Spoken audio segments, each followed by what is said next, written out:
Assalamualaikum warahmatullahi wabarakatuh. Kami, mahasiswa Universitas Negeri Malang, Fakultas Ekonomi dan Bisnis, Program Studi Akuntansi, akan menjelaskan materi mengenai perekonomian sektor publik, barang publik, dan privat. Untuk pemenuhan tugas proyek pengantar ekonomi dengan dosen pengampu, Ibu Apriana Rahmawati, SST MAK, CPFP, GBV, dan materi akan disampaikan oleh teman kami. Berikut tujuan pembelajaran materi kami. Yang pertama ada memahami konsep barang publik dan barang privat. Yang kedua memahami eksternalitas. Yang ketiga memahami sumber daya bersama. Dan yang keempat adalah memahami studi kasus.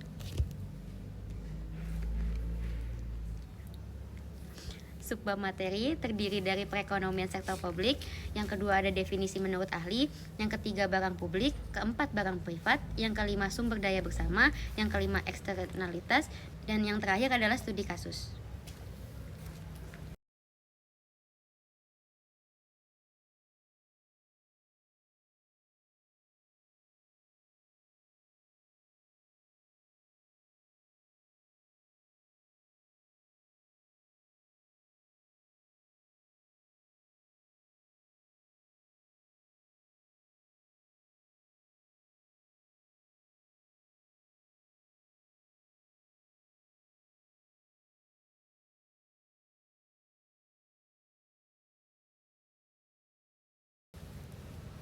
Karakteristik dan sifat barang itu ada 4. Yang pertama ada bersifat rivalry, yang merupakan jenis barang yang ketika dikonsumsi oleh satu orang akan mengurangi ketersediaan atau manfaat bagi orang lain. Dengan kata lain, penggunaan barang oleh satu individu akan mengurangi jumlah atau kualitas barang yang dapat dinikmati oleh individu lainnya. Contohnya yaitu ruang duduk di bioskop. Jika sudah ada yang mendudukinya, maka orang lain tidak berhak untuk menyuruh Anda pindah ke tempat yang lain. Contoh yang kedua, jika si A membeli sebuah apel, maka kuantitas apel pada penjual sudah berkurang ketersediaannya. Karakteristik yang kedua ada bersifat excludable, yaitu jenis barang yang pemilik atau penyedia barang dapat mencegah orang lain untuk menggunakan atau mengakses barang tersebut. Dengan kata lain, akses terhadap barang dapat dibatasi atau dikendalikan oleh sang pemilik barang. Contohnya, mobil pribadi, hanya pemilik mobil atau orang yang diberi izin yang dapat menggunakan mobil tersebut. Yang kedua, tiket konser. Orang yang tidak memiliki tiket tidak dapat masuk ke dalam konser tersebut. Dan yang ketiga adalah apartemen. Karakteristik dan sifat barang yang ketiga yaitu bersifat non-rivalry, yang merupakan jenis barang yang konsumsinya oleh satu orang tidak akan mengurangi manfaat atau ketersediaan bagi orang lain. Artinya, berapapun banyak orang mengonsumsi barang tersebut, manfaat yang diperoleh setiap individu tidak akan berkurang. Contohnya yaitu udara. Ketika seseorang menghirup udara, tidak akan mengurangi jumlah udara yang dapat dihirup oleh orang lain. Yang kedua ada ide atau informasi. Setelah seseorang menemukan ide, seseorang dapat memanfaatkannya tanpa mengurangi nilainya. Begitu pula informasi, sebanyak apapun yang mengetahui informasi tersebut, maka tidak akan mengurangi kebenaran dari informasi tersebut. Karakteristik yang keempat bersifat non-excludable, yang maksudnya adalah jenis barang yang sulit atau tidak mungkin untuk mencegah seseorang mengkonsumsi atau memperoleh manfaat dari barang tersebut. Artinya, semua orang memiliki akses yang sama terhadap barang tersebut, terlepas dari apakah mereka membayar atau tidak. Contohnya adalah pertahanan nasional. Semua warga negara menikmati perlindungan dari ancaman eksternal terlepas dari kontribusi mereka pada anggaran pertahanan. Yang kedua ada jalan raya umum. Semua orang dapat menggunakan jalan raya umum tanpa harus membayar biaya tertentu. Di sini ada klasifikasi barang berdasarkan karakteristik dan sifat dari suatu barang tersebut. Yang pertama ada barang semi publik, yang ini merupakan barang yang dapat dikonsumsi secara bersama di mana eksklusi mudah dilakukan. Yang kedua ada private good atau barang privat, barang yang dikonsumsi secara individual murni di mana eksklusi mudah dilakukan. Yang ketiga ada pure public good atau barang publik, barang yang dikonsumsi secara bersama di mana eksklusi hampir tidak mungkin untuk dilakukan. Yang keempat ada common good atau barang semi-private, barang yang dikonsumsi secara individual di mana eksklusi hampir tidak mungkin untuk dilakukan. Kemudian kami akan menjelaskan mengenai barang publik atau public goods. Awal mula keberadaan barang publik Pada perkembangan awal ilmu ekonomi, mekanisme antara permintaan dan penawaran di pasar diharapkan akan harmonis secara alamiah, sehingga pemerintah tidak perlu ikut campur tangan dalam mengalokasikan sumber daya ekonomi. Di sini ada siklus perekonomian yang terdiri dari beberapa sektor. Yang pertama ada sektor konsumsi, sektor produksi, sektor luar negeri, dan sektor pemerintah. Jika siklus ini tidak berjalan dengan baik, maka perekonomian tidak akan berjalan lancar. Pada kondisi pasar gagal dalam mengalokasikan sumber daya secara efisien, maka diperlukan campur tangan pemerintah untuk membantu pasar mengoreksi kesalahannya. Campur tangan pemerintah berupa penarikan pajak dan penyediaan barang publik dalam perekonomian. Penggunaan istilah barang publik murni atau pure public goods pertama kali dikemukakan oleh Profesor Samuelson, ekonom Amerika pertama. Ciri khas dari ekonomi publik ialah secara ekstrim berada di alam konteks ekonomi tanpa institusi lembaga pasar, yang berarti mekanisme pertukaran atau exchange yang terjadi dalam institusi pasar tidak terjadi. Yang kedua ada klasifikasi barang publik. Secara umum, barang publik biasa dipahami sebagai sesuatu yang dapat dinikmati atau dibutuhkan oleh semua orang. Barang jenis ini dapat dikonsumsi oleh beberapa individu secara berkala atau terus-menerus. Hal ini menutup kemungkinan untuk memberlakukan sifat pengecualian bagi siapapun saja yang ingin menikmati barang publik. Suatu barang publik merupakan barang-barang yang tidak dapat dibatasi siapa penggunanya, dan sebisa mungkin bahkan seseorang tidak perlu mengeluarkan biaya untuk mendapatkannya. Contoh dari barang publik yang pertama adalah udara. Udara kenapa bisa dikatakan barang publik? Karena penggunaannya tidak memerlukan izin dari pihak siapapun dan udara jumlahnya tidak akan berkurang seberapa banyak orang yang menghirupnya. Yang kedua ada jalan raya. Dikatakan barang publik bukan hanya karena disediakan oleh pemerintah, akan tetapi siapapun masyarakat dapat menikmati manfaat adanya jalan raya sebagai tempat berlalu lalang transportasi tanpa perlu membayar dan izin ke pihak manapun. Dan yang ketiga ada jembatan, dikatakan sebagai barang publik karena dapat dimanfaatkan oleh masyarakat tanpa perlu membayarnya. Barang publik di sini dibedakan menjadi dua, yaitu barang publik murni dan barang publik tidak murni. Barang publik murni sebuah barang yang bersifat non-excludable dan non-rivalry, yang artinya untuk barang non-excludable, jika kepentingan publik diberikan, konsumen tidak dapat dikecualikan dari konsumsi. Untuk non-rivalry, yaitu konsumsi barang publik oleh satu konsumen tidak mengurangi jumlah yang tersedia untuk dikonsumsi oleh negara lainnya atau sebaliknya. Yang kedua ada barang publik tidak murni. Barang publik tidak murni menempati daerah yang luas antara barang publik murni dan barang swasta murni. Dalam praktik, barang publik akhirnya cenderung menderita kemacetan ketika penggunaan cukup besar. Contoh jelas termasuk taman dan jalan. Kemacetan menghasilkan pengurangan dalam pengembalian barang publik kepada siapa pengguna sebagai akibat meningkatnya penggunaan pasokan yang diiringi oleh peningkatan rumah tangga. Dalam pemanfaatan barang publik sering timbul masalah-masalah yang selalu mengelilinginya. Sebagai berikut contohnya.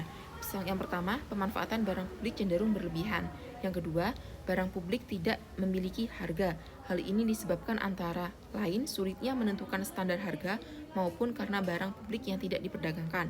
Yang ketiga, tidak adanya keuntungan membuat orang-orang tidak mau untuk menyediakannya ataupun melestarikannya. Yang keempat, utilitas yang diperoleh setiap rumah tangga dari barang publik murni adalah fungsi peningkatan tingkat persediaan dan fungsi penurunan penggunaannya. Di sini saya akan menjelaskan sifat dari barang publik.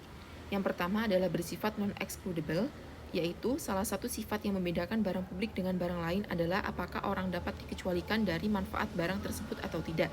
Contohnya yaitu pertahanan nasional. Yang kedua, bersifat non-rivalry. Barang-barang non-rivalitas adalah barang di mana pemanfaatan dan penggunaan oleh satu konsumen terhadap suatu barang tidak akan mengurangi kesempatan konsumen lain untuk juga mengkonsumsi barang tersebut. Contohnya, dalam kondisi normal adalah apabila kita menikmati udara bersih dan sinar matahari, orang-orang di sekitar kita pun tetap dapat mengambil manfaat yang sama. Pasar barang publik. Barang publik adalah barang atau jasa yang secara sederhana tidak dapat disediakan melalui jual beli di pasar. Konsumsi seseorang tidak akan mengurangi orang lain atau sekelompok orang untuk mengkonsumsi barang yang sama. Jumlah dikonsumsi seseorang adalah X1, menunjukkan X1 pada grafik, tidak mengurangi jumlah yang tersedia untuk dikonsumsi bagi orang lain, dan MC1 merupakan marginal cost atau penyediaan barang publik bagi konsumen lain tidak memberikan biaya tambahan sama sekali. Penyebab sektor bisnis gagal dalam menyediakan barang publik. Yang pertama adalah free rider, yaitu individu cenderung tidak mau membayar karena mereka bisa menikmati manfaat barang publik tanpa harus mengeluarkan biaya. Yang kedua, eksternalitas. Dampak positif atau negatif dari produksi atau konsumsi suatu barang tidak sepenuhnya ditanggung oleh produsen atau konsumen. Yang ketiga, menegakkan hak milik.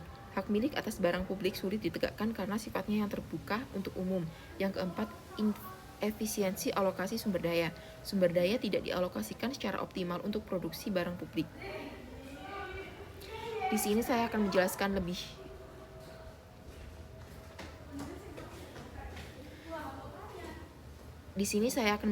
lebih jelas mengenai free riders dalam penyediaan barang publik. Free riders adalah permasalahan yang muncul dalam penyediaan barang publik terkait dengan kedua sifatnya, yaitu non-rivalry dan non-excludable. Free rider ini adalah mereka yang ikut menikmati barang publik tanpa mengeluarkan kontribusi tertentu, sementara sebenarnya ada pihak lain yang berkontribusi untuk mengadakan barang publik tersebut. Baik, studi kasus dari materi perekonomian sektor publik ini ada dua, yaitu yang pertama studi kasus barang publik. Dikutip dari Radar Malang, Pemkot Malang membagikan hasil pantauan yang diketahui ada 14 titik yang sering mengalami kemacetan. Contohnya di Kayu Tangan Heritage. Lalu di Taman Merjosari, Simpang 3 Jalan Kiai Haji Malik Dalam, dan 11 titik lainnya. Untuk mengurai kemacetan, Dinas Perhubungan atau biasa disebut Dishub berupaya mengatasinya dari titik-titik berbeda yang terhubung dengan titik rawan tersebut. Jalan yang padat merupakan barang publik yang penuh akan transportasi. Kemacetan yang ada di jalan ini dapat menurunkan produktivitas ekonomi para pengguna jalan karena menurunnya efisiensi waktu. Solusi untuk permasalahan barang publik ini yaitu dengan adanya inovasi dalam transportasi umum, kebijakan transportasi, dan pengembangan infrastruktur. Studi kasus yang kedua yaitu studi kasus barang private. Perumahan Holland Village Manado salah satu contoh barang privat yang dikelola oleh pengembang Lipo Home. Perumahan ini terletak di area rawan longsor. Pengembang tidak mempertimbangkan resiko alam yang dapat berakibat fatal. Dilansir dari detik.com, beberapa rumah yang ada di perumahan Holland Village roboh karena bangunan belum terbangun tanggul. Solusi dari studi kasus ini yaitu pengembang memberikan kompensasi bagi para pemilik rumah yang ada di perumahan Holland Village Manado. Kemudian di sini saya akan menjelaskan tentang barang privat atau private goods. Barang privat adalah barang yang hanya tersedia untuk dikonsumsi secara individual. Artinya, ketika barang atau jasa tersebut senang dikonsumsi oleh seseorang, maka orang lain tidak dapat mengkonsumsinya pada waktu atau unit yang sama. Misal, layanan toilet umum, sepeda motor, roti, es krim, dan segala bentuk makanan dan minuman yang dimiliki oleh setiap individu. Para ekonom menganggap barang-barang pribadi bersifat kompetitif dan dapat dikecualikan dan dapat diperbandingkan dengan barang-barang publik. Barang pribadi tidak dibagikan kepada orang lain, tetapi dapat dijual sambil mengalihkan hak untuk menggunakan atau mengkonsumsinya. Contoh nyatanya, ketika seseorang memiliki kendaraan pribadi, maka orang lain tidak bisa menggunakannya tanpa seizin pemilik, akan tetapi pemilik bisa menjual kendaraan tersebut, dan ketika sudah dibeli oleh orang lain, maka hak kendaraan tersebut beralih ke pembeli. Kemudian contoh-contoh barang privat yaitu pakaian. Pakaian termasuk barang privat karena hanya dapat digunakan oleh individu atau kelompok tertentu pada satu waktu. Yang kedua yaitu mobil, sepeda motor, atau sepeda pribadi adalah jenis kendaraan pribadi yang dimiliki oleh individu atau keluarga untuk kepentingan mereka. Yang ketiga yaitu rumah. Rumah adalah barang privat yang digunakan untuk tempat tinggal dan beristirahat oleh setiap individu. Setiap contoh barang privat yang disebutkan di atas digunakan oleh individu atau kelompok tertentu untuk keperluan pribadi mereka sendiri. Itulah sebabnya tidak dapat digolongkan sebagai barang publik atau umum. Kemudian ada sifat-sifat barang privat. Yang pertama yaitu rival. Jenis barang yang ketika dikonsumsi oleh satu orang akan mengurangi ketersediaan atau manfaat bagi orang lain. Dengan kata lain, penggunaan barang oleh satu individu akan mengurangi jumlah atau kualitas barang yang dapat dinikmati oleh individu lainnya. Contoh, jika kita makan sebuah es krim, maka orang lain tidak akan bisa menikmati es krim tersebut dengan jumlah dan unit yang sama dalam waktu yang bersamaan. Yang kedua yaitu excludable. yaitu jenis barang yang pemilik atau penyedia barang dapat mencegah orang lain untuk menggunakan atau mengakses barang tersebut. Dengan kata lain, akses terhadap barang dapat dibatasi atau dikendalikan oleh sang pemilik barang. Contoh, jika kita membeli sebuah mobil, maka kita bisa melarang atau membatasi orang lain untuk menggunakan mobil kita tanpa izin atau seenaknya. Yang ketiga yaitu scarcity atau depletability, yaitu kelangkaan atau keterbatasan dalam jumlah. Kelangkaan dan ketersediaan dalam jumlah atau terbatas inilah yang menimbulkan rivalry consumption dan exclusively consumption. Barang privat biasanya memang diadakan untuk mencari profit atau laba. Karena sifat-sifatnya tadi, barang privat dapat menjaga efisiensi pasar dalam pengadaannya. Efisiensi inilah yang menarik minat sektor swasta dan menimbulkan pemahaman bahwa barang privat adalah barang yang diproduksi oleh sektor swasta. Meskipun begitu, pemerintah pun sebenarnya dapat berlaku sebagai sektor swasta dan menjadi bagian dari pasar dalam penyediaan barang privat untuk tujuan-tujuan tertentu. Kemudian kegagalan pasar dalam pasar barang privat. Adapun penyebab kegagalan pasar ada 4, yaitu yang pertama eksternalitas positif. Ketika produksi atau konsumsi suatu barang menimbulkan dampak positif pada pihak ketiga. Contoh, pendidikan yang berdampak pada peningkatan produktivitas tenaga kerja. Yang kedua yaitu eksternalitas negatif. Ketika produksi atau konsumsi suatu barang menimbulkan dampak negatif pada pihak ketiga yang tidak terlibat dalam transaksi. Contoh, polusi udara dari pabrik yang berdampak pada kesehatan masyarakat. Yang ketiga yaitu monopoli. Satu perusahaan menguasai seluruh pasar suatu produk sehingga dapat menentukan harga secara sewenang-wenang. Yang keempat yaitu kartel. Sejumlah perusahaan bekerja sama untuk menetapkan harga dan membatasi produk. Peran pemerintah dalam mengatasi kegagalan pasar. Yang pertama yaitu regulasi. Menetapkan peraturan untuk membatasi eksternalitas negatif, melindungi konsumen, dan menjaga persaingan sehat. Yang kedua yaitu pajak dan subsidi. Menerapkan pajak pada aktivitas yang menghasilkan eksternalitas negatif dan memberikan subsidi pada aktivitas yang menghasilkan eksternalitas positif. Yang ketiga yaitu pemberian informasi. Menyediakan informasi yang akurat kepada konsumen untuk mengurangi asimetri informasi.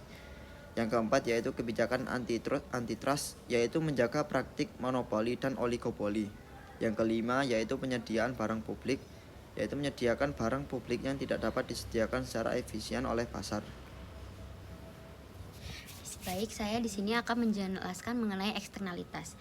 Menurut N.Georgi Menkew, eksternalitas adalah dampak tindakan seseorang atau suatu pihak terhadap kesejahteraan atau kondisi orang atau pihak lain.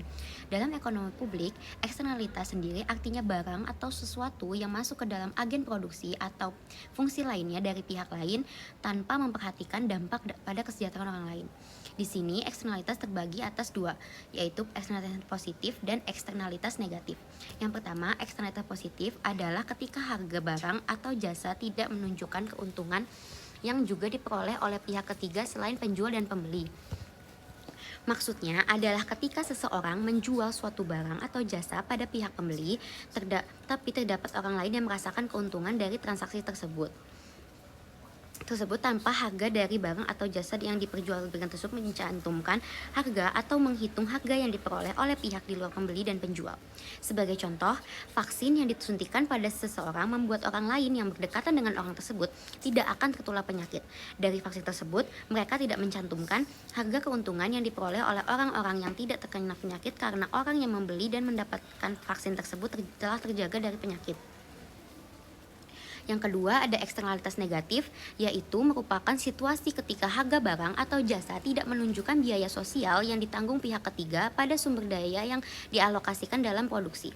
Maksudnya, harga yang dicantumkan oleh penjual atas barang dagang yang ia perjualbelikan tidak menunjukkan harga kerugian yang ditanggung oleh pihak lain yang merasakan kerugian dari transaksi barang atau jasa yang dilakukan oleh pihak penjual dan pembeli tersebut. Sebagai contoh, jika seseorang menjual rokok dengan harga 25.000, dalam harga tersebut tidak mencantumkan biaya sosial yang ditanggung oleh orang-orang yang terkena penyakit paru-paru akibat menghirup asap rokok sebagai perokok pasif. Di sini terdapat jenis eksternalitas, ada dua, yaitu technical externality atau tindakan produksi atau konsumsi yang mempengaruhi tindakan produksi atau konsumsi pihak lain tanpa kompensasi. Yang kedua ada pecuniary externality, yaitu kondisi di mana tindakan produksi atau konsumsi yang dilakukan oleh seseorang menyebabkan kenaikan atau penurunan harga pasar. Sebagai contoh, kedatangan penduduk kota yang membeli rumah di daerah pedesaan dapat menaikkan harga rumah, sehingga menyulitkan kaum muda di daerah tersebut untuk membeli rumah. Berikut ada cara mengurangi eksternalitas. Yang pertama ada pajak pemerintah. Pemerintah dapat menerapkan sanksi pajak pada pihak yang menimbulkan eksternalitas negatif yang merugikan orang lain. Contoh, penambahan pajak pajak karbon pada perusahaan yang menghasilkan emisi gas rumah kaca. Yang kedua ada peraturan pemerintah. Pemerintah juga dapat menerapkan peraturan yang mengatur kegiatan yang berpotensi sebagai eksternalitas negatif bagi orang lain. Sebagai contoh, dengan penerapan peraturan pembatasan emisi polusi bagi pabrik-pabrik atau peraturan pembatasan kebisingan untuk kendaraan bermotor. Yang ketiga ada hak kepemilikan. Menciptakan hak kepemilikan yang jelas atas sumber daya yang menyebabkan eksternalitas juga dapat menimbulkan rasa tanggung jawab untuk melakukan penanggulangan untuk mencegah terjadinya eksternalitas sehingga mengurangi eksternalitas itu sendiri. Contoh, memberikan hak kepemilikan lahan atau kebun yang jelas agar timbulnya rasa tanggung jawab untuk menjaga lingkungan tersebut agar orang lain tidak terkena dampak eksternalitas negatif. Tunggu saya kasih.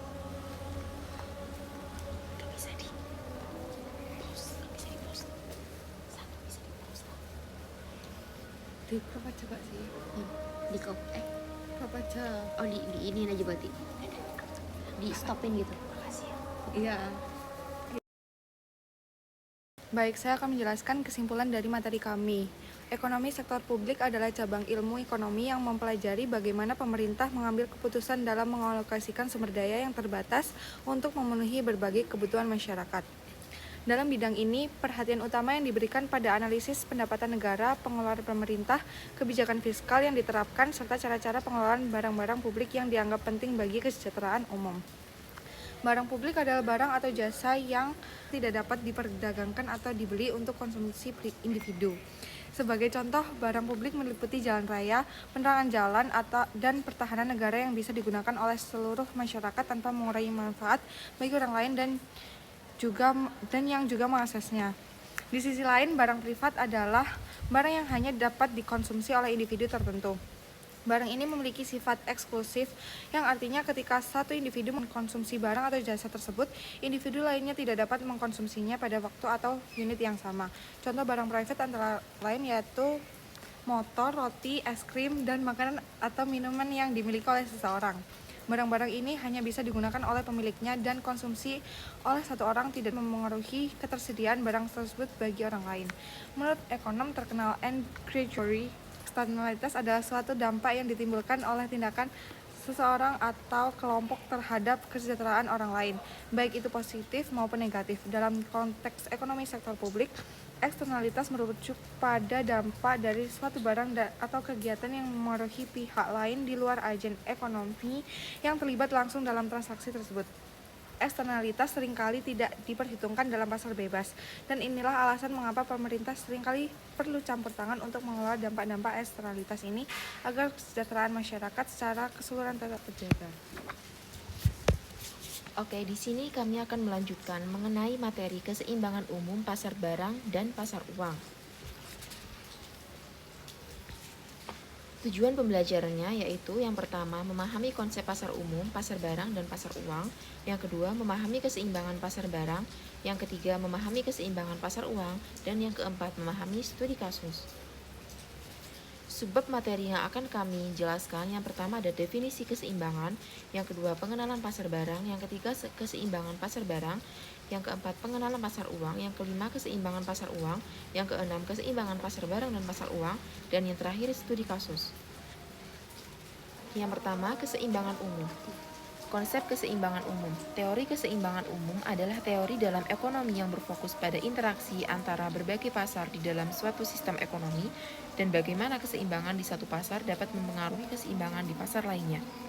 Teori keseimbangan umum mencoba untuk menjelaskan bagaimana pasar dapat mencapai keseimbangan di mana penawaran dan permintaan di setiap pasar seimbang dan harga mengalami penyesuaian sehingga semua barang dan jasa dapat diproduksi dan dikonsumsi secara efisien. Keseimbangan umum terjadi apabila pasar barang dan pasar uang berada dalam keseimbangan secara bersama-sama. Dari keseimbangan tersebut diperoleh keseimbangan pendapatan nasional dan keseimbangan tingkat bunga. Keseimbangan pasar barang dicerminkan oleh kurva IS dan keseimbangan pasar uang dicerminkan oleh kurva LM.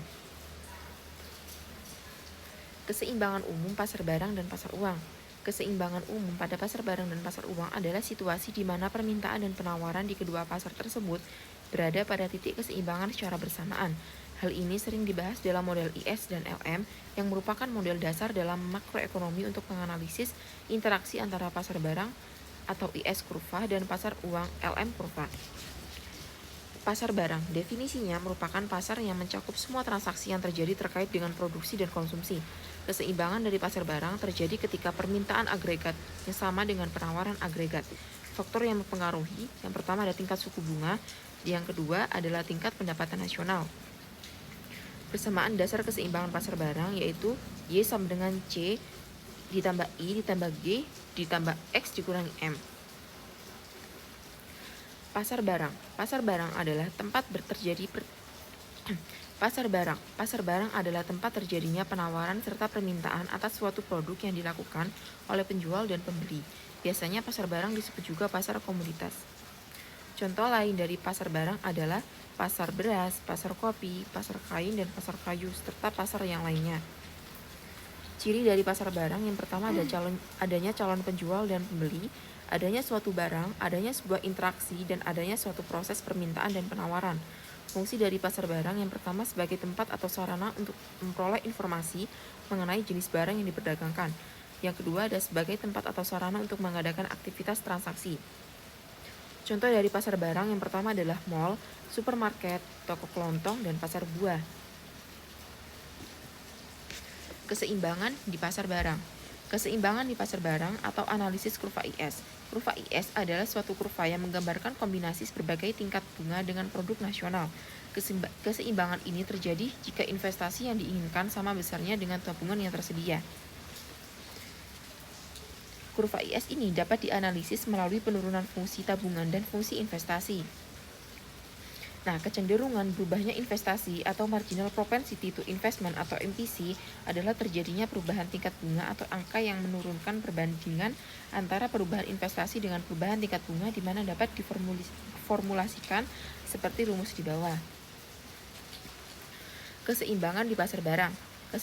Koefisien B tersebut memiliki nilai yang lebih kecil dari 0 atau B sama dengan lebih kecil dari 0 atau negatif karena terjadi hubungan terbalik atau inverse antara tingkat bunga dengan tingkat investasi, yakni bila tingkat bunga naik maka investasi akan menurun dan begitu pula sebaliknya. Untuk memberi gambaran yang lebih jelas mengenai kurva IS dapat dilihat di gambar grafik yang telah tertera di bawah. Berdasarkan kurva di atas menunjukkan bahwa keseimbangan di pasar barang terjadi pada ketika tabungan sama dengan investasi. Kemudian ada perekonomian dua sektor. Perekonomian dua sektor adalah perekonomian yang terdiri atas interaksi dua pelaku ekonomi, yaitu sektor rumah tangga, konsumen, dan perusahaan. Dalam makroekonomi, interaksi perekonomian dua sektor ini merupakan kegiatan ekonomi yang paling sederhana. Dalam analisis sederhana perekonomian, dua sektor ini mengasumsikan tidak adanya keterlibatan sektor pemerintah dan luar negeri dalam kegiatan ekonomi. Aliran-aliran pendapatan perekonomian dua sektor diperoleh dari sektor perusahaan yang menggunakan faktor produksi rumah tangga seperti gaji, upah, sewa, bunga, dan untung. Sebagaimana sebagian besar pendapatan rumah tangga digunakan untuk konsumsi. Nah, berikut adalah ilustrasi siklus ekonomi dua sektor. Di sini rumah tangga konsumsi berperan sebagai penyumbang faktor produksi kepada rumah tangga produksi berupa tenaga kerja, modal, dan lain-lain. Kemudian rumah tangga produksi membalas jasa faktor produksi kepada rumah tangga konsumsi berupa upah, gaji, bonus, dan lain-lain. Nah, rumah tangga konsumsi juga berperan sebagai konsumen yang membeli barang dan jasa dari rumah tangga produksi. Kemudian rumah tangga produksi mendapatkan pendapatan dari hasil pembelian barang dan jasa yang dibeli oleh rumah tangga konsumsi. Kemudian ada perekonomian tiga sektor. Perekonomian tiga sektor merupakan perekonomian yang meliputi tiga pelaku ekonomi, yaitu dalam sektor perusahaan, rumah tangga konsumsi, dan pemerintah. Dalam ekonomi tiga sektor, belum terdapat kegiatan mengekspor dan mengimpor, sehingga dinamakan juga ekonomi tertutup. Peran pemerintah dalam perekonomian tiga sektor ini adalah memanfaatkan dan mengatur pendapatan dari pajak, kemudian menggunakannya untuk membeli barang maupun jasa dari pasar barang atau RTP dan pasar faktor produksi. Produk barang dan jasa tersebut kemudian digunakan untuk kepentingan dan kesejahteraan rakyat. Nah, berikut merupakan ilustrasi siklus ekonomi tiga sektor. Siklus ini hampir sama dengan perekonomian dua sektor, akan tetapi ada pemerintah di dalamnya. Nah, peran pemerintah ini yaitu menerima pajak dari rumah tangga konsumsi, kemudian pajak tersebut digunakan untuk subsidi atau bantuan kepada rumah tangga konsumsi yang kurang mampu. Nah, pembayaran pajak dari rumah tangga produksi yang dibayarkan kepada pemerintah akan dimanfaatkan pemerintah untuk membeli barang dan jasa yang kemudian digunakan untuk kepentingan dan kesejahteraan rakyat negara tersebut. Faktor yang mempengaruhi kurva IS. Yang pertama yaitu perubahan angka pengganda atau multiplier investment. Angka pengganda adalah rasio yang menunjukkan seberapa besar perubahan dalam pendapatan nasional sebagai respon terhadap perubahan dalam investasi. Perubahan angka pengganda atau multiplier investasi dalam konteks ekonomi menunjuk pada efek dari perubahan dalam investasi atau pengeluaran pemerintah terhadap pendapatan nasional. Pengganda investasi menunjukkan seberapa besar perubahan dalam pendapatan nasional output yang dihasilkan dari perubahan dalam investasi. Apabila KI mengalami perubahan naik atau turun, maka fungsi IS akan mengalami perubahan dan kurva IS akan bergeser. Perubahan KI dipengaruhi oleh perubahan MPC dan MPS. Bila nilai MPC naik, maka MPS turun dan nilai KI akan naik. Begitu juga sebaliknya. Dan faktor yang mempengaruhi angka pengganda diantaranya yaitu kondisi ekonomi, kebijakan pemerintah, dan tingkat suku bunga. Baik, saya akan menjelaskan kepercayaan masyarakat dan pengusaha terhadap perekonomian.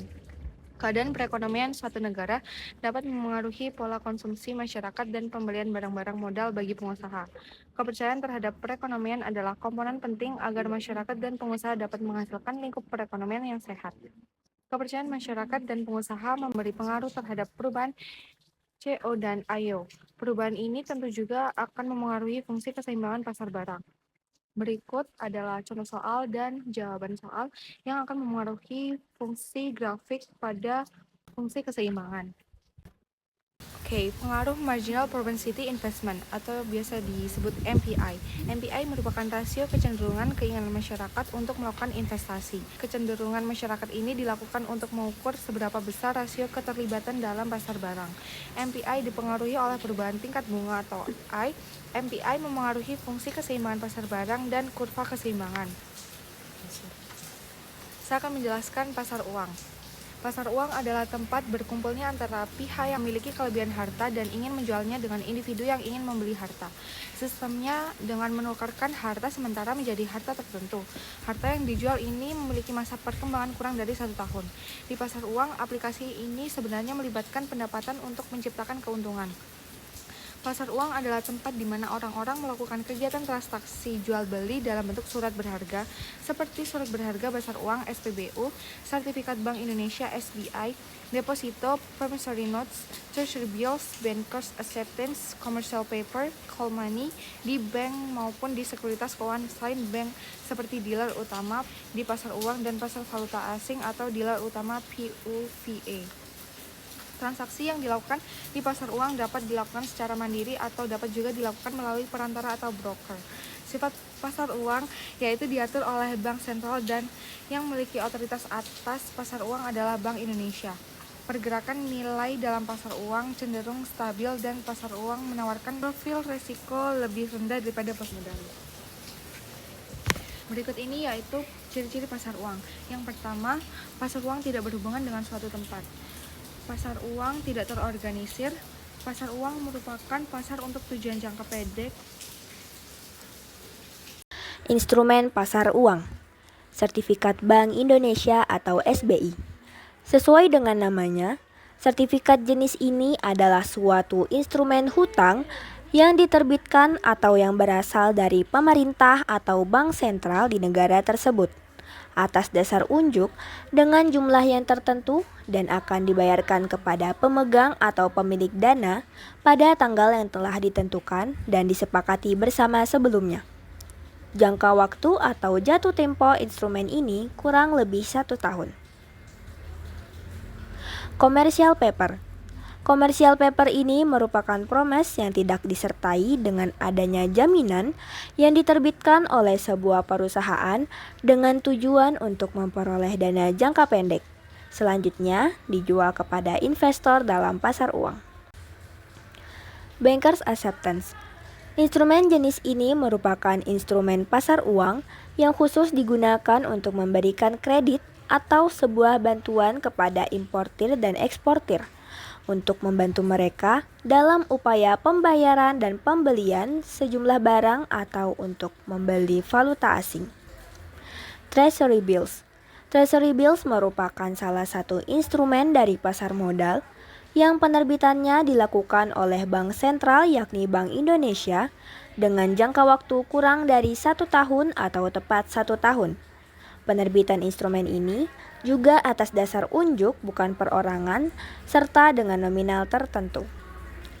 Sertifikat deposito. Sertifikat deposito merupakan salah satu instrumen keuangan yang diterbitkan oleh atas dasar unjuk dan dinyatakan dalam suatu jumlah, jangka waktu, dan tingkat bunga tertentu. Pada dasarnya, sertifikat deposito ini merupakan deposito berjangka yang bukti simpanannya dapat diperdagangkan dan diperjualbelikan.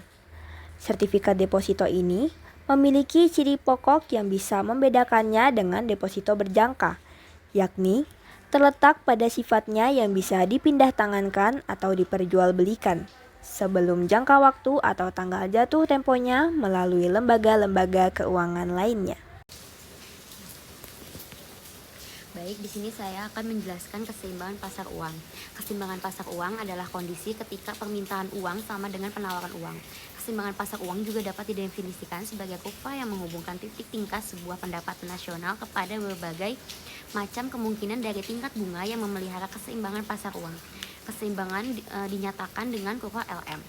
Definisi dari keseimbangan pasar kurva LM adalah pasar garis yang memperlihatkan berbagai kombinasi suku bunga dan arus pendapatan yang menciptakan keseimbangan di pasar uang. Dapat dinyatakan seimbang jika fungsi permintaan uang sama dengan fungsi penawaran uang. Penawaran uang atau bisa disebut dengan money supply merupakan jumlah yang tersedia di perekonomian dan digunakan untuk transaksi oleh masyarakat. Money supply ditetapkan oleh pemerintah. Money supply terdiri atas M1 dan M2. M1 yaitu jumlah uang yang beredar dalam arti sempit seperti uang kertas, logam, dan uang gira. Sedangkan M2 adalah jumlah yang beredar dalam artian luas, meliputi M1 ditambah dengan near money. Contohnya ialah aktiva yang bisa dijual dengan mudah sehingga aktiva ini melaksanakan fungsi sebagai alat tukar. Money supply sama dengan M1 ditambah near money. Permintaan uang. Permintaan uang bisa disebut dengan liquidity preference. Ini adalah keseluruhan jumlah yang ingin dipegang oleh masyarakat. Permintaan uang dipengaruhi oleh 3 faktor. Yang pertama, keperluan transaksi. Yang kedua, berjaga-jaga. 2 faktor ini sangat ditentukan oleh besarnya pendapatan yang diterima oleh masyarakat. Atau dapat disimbolkan dengan simbol Y. Yang fungsinya L1 sama dengan K dan Y. Yang ketiga adalah berspekulasi. Faktor ini ditentukan oleh perkembangan tingkat suku bunga. Karena suku bunga menjadi faktor utama dalam penyimpanan kekayaan. Fungsinya dituliskan dengan L2 sama dengan M cos M0 dikurangi oleh dan MI. Di sini terdapat fungsi permintaan uang, yang dimana L sama dengan L1 ditambah L2, K sama dengan delta L1 dibagi dengan delta Y, M sama dengan delta L2 dibagi dengan delta I adalah tingkat bunga, M0 merupakan permintaan uang di tingkat bunga 0, dan Y sama dengan PN. Kemudian ada keseimbangan ISLM. Dari konsep keseimbangan pasar uang dan pasar barang, dapat ditemukan juga keseimbangan ekonomi secara umum, atau dapat disebut juga simultan. Analisis ISLM menunjukkan bagaimana terjadinya interaksi antara sektor real dan sektor keuangan dalam menentukan keseimbangan perekonomian. Tujuannya untuk menemukan bagaimana mengendalikan sektor real keuangan dalam memengaruhi perkembangan pendapatan nasional. Dapat dilakukan dengan menyamakan fungsi IS dengan fungsi LM. Di sini digambarkan kurva keseimbangan umum ISLM. Keseimbangan umum atau disebut juga keseimbangan ISLM merupakan keseimbangan perekonomian secara general antara sektor real dan sektor keuangan suatu negara. Keseimbangan ini ditemukan melalui penggabungan kurva IS dan kurva LM. Keseimbangan umum pasar barang dan pasar uang. Keseimbangan umum pada pasar barang dan uang adalah situasi di mana permintaan dan penawaran di kedua pasar tersebut berada pada titik keseimbangan secara bersamaan. Hal ini sering dibahas dalam model ISLM yang merupakan model dasar dalam makroekonomi untuk menganalisis interaksi antara pasar barang dan pasar uang.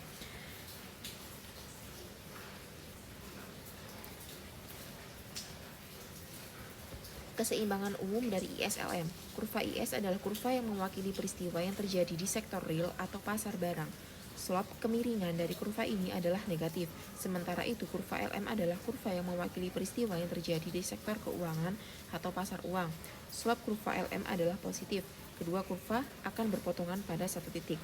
Pada awalnya, keseimbangan terjadi pada saat kurva IS sama dengan 0 dan kurva LM sama dengan 0 saling berpotongan. Keseimbangan ini menghasilkan tingkat bunga keseimbangan I sama dengan 0 dengan pendapatan nasional keseimbangan Y sama dengan 0. Di sini ada perhitungan keseimbangan ISLM. Secara matematis, keseimbangan ISLM dapat dilakukan sebagai berikut contohnya. Diketahui konsumsi 100 ditambah 0,75 YI sama dengan 60 dikurangi 200 I.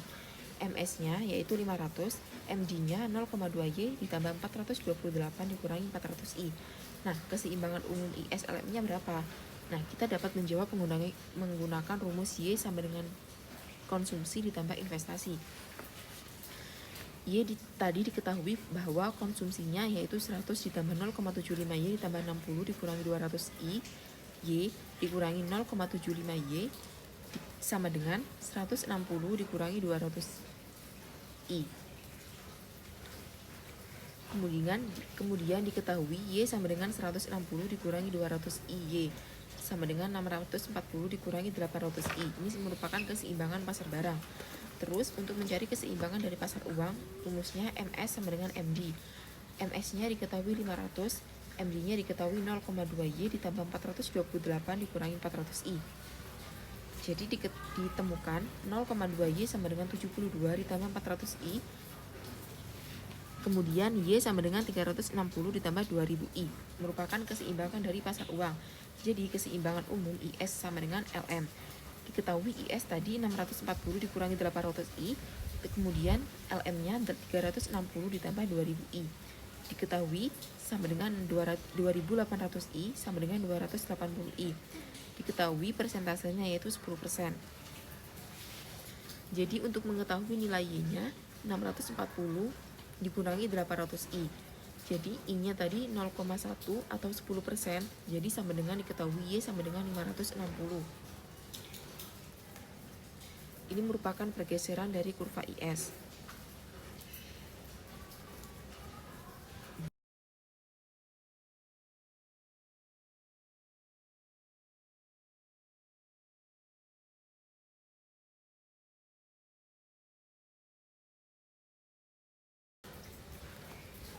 Baik, kesimpulan dari materi pasar barang dan pasar uang yaitu keseimbangan umum pada pasar barang dan uang merujuk pada situasi di mana permintaan dan penawaran di kedua pasar tersebut bertemu pada titik keseimbangan secara bersamaan.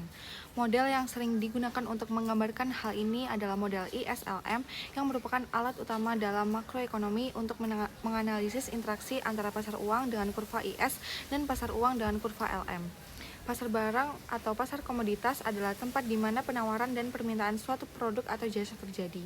Di pasar ini, barang-barang seperti beras, kopi, kain kayu, dan berbagai komoditas lainnya diperjualbelikan oleh penjual dan pembeli.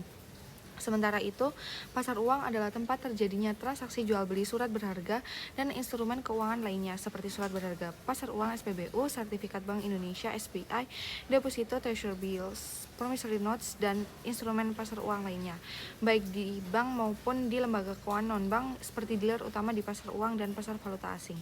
Keseimbangan di pasar uang tercapai ketika permintaan uang sama dengan penawaran uang. Dan hal ini digambarkan oleh kurva LM dalam model ISLM. Kurva LM menghubungkan tingkat pendapatan nasional dengan berbagai tingkat bunga yang menjaga keseimbangan pasar uang. Dengan demikian, keseimbangan umum terjadi ketika kedua pasar barang dan pasar uang berada pada titik keseimbangan yang saling berhubungan, yang ditunjukkan oleh pertemuan antara kurva IS dan LM. Oke, sekian presentasi terkait materi pengantar ekonomi kami. Kami akhiri. Wassalamualaikum warahmatullahi wabarakatuh.